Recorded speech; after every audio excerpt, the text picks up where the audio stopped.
ઘણી વખત તેનો અર્થ સ્થાનિક અસંતોષમાં પણ પરિણમી શકે.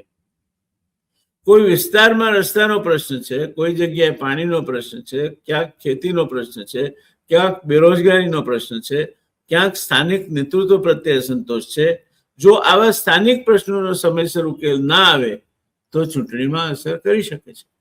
પણ ગુજરાતમાં ચૂપચાપ એક બીજો પ્રશ્ન બહુ મોટા પાયે અને બહુ મોટા વિસ્તાર અને જનસંખ્યાને અસર કરે, ખેડૂતને અસર કરે એવો આકાર લઈ ચૂક્યો છે.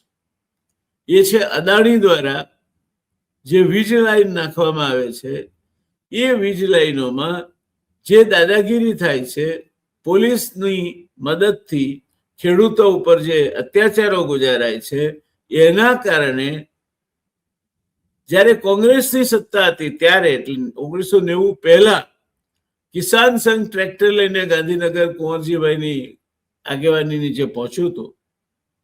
આજે એટલા વર્ષો પછી, એટલે 90 ને 10 100 અને બીજા 36 વર્ષ પછી કિસાનોની ટ્રેક્ટર રેલી ગાંધીનગર પહોંચી છે. અને એનો શ્રેય અદાણીને આપવું જોઈએ અને અદાણીના ખોળે મુકાયેલી સરકારને પણ આપવું જોઈએ.